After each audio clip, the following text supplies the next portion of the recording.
হ্যাঁ, আমরা সাধারণ নাগরিক হিসাবে আমরা চাই সরকার যে আসুক, যাতে আমরা দুর্নীতিমুক্ত, যাতে সুন্দরভাবে একটা সুন্দর দেশ গড়ে ওঠে, এই প্রত্যাশা করি, যাতে আমরা সুন্দরভাবে ব্যবসা বাণিজ্য, যারা চাকরিজীবী আছে সুন্দরভাবে সব কিছু করতে পারি। আরেকটা জিনিস হলো যে কি, অবিলম্বে যে আমরা ছাত্র ভাইরা হত্যা হয়েছে, যাতে শেখ হাসিনা যে দেশে থাকুক না কেন, যাকে অবিলম্বে গ্রেপ্তার করে নিয়ে আসে আমার ছাত্র হত্যার বাইদের, যাতে বিচারটা সুস্থ তদন্তভাবে সঠিকভাবে যাতে বিচারটা করা হয়।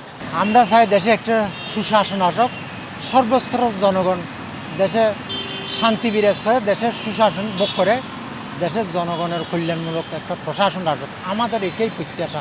সর্বপ্রথমে যেটা চাচ্ছি যে দেশের যে একটা স্বস্তি ফিরে আসুক এবং কি সব কিছু যেন আগের মতো স্বাভাবিকভাবে চলে আসুক।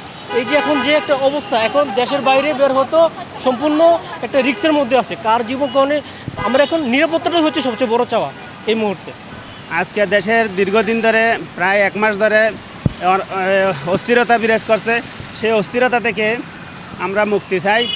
এখন একটা সরকারের পতন হয়েছে, হয়তো ভবিষ্যতেও আমরা একটা নিরপেক্ষ জনবান্ধব নিরপেক্ষ বিচার ব্যবস্থা এভাবে চাই, এরকম একটা সরকার চাই, এই কামনা করি।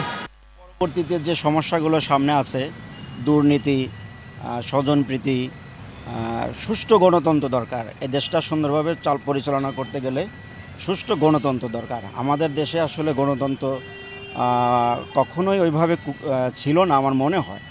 একটা সুন্দর গণতান্ত্রিক ব্যবস্থা আসলে এদেশ সোনার দেশ, এদেশ অনেক সুন্দর হবে।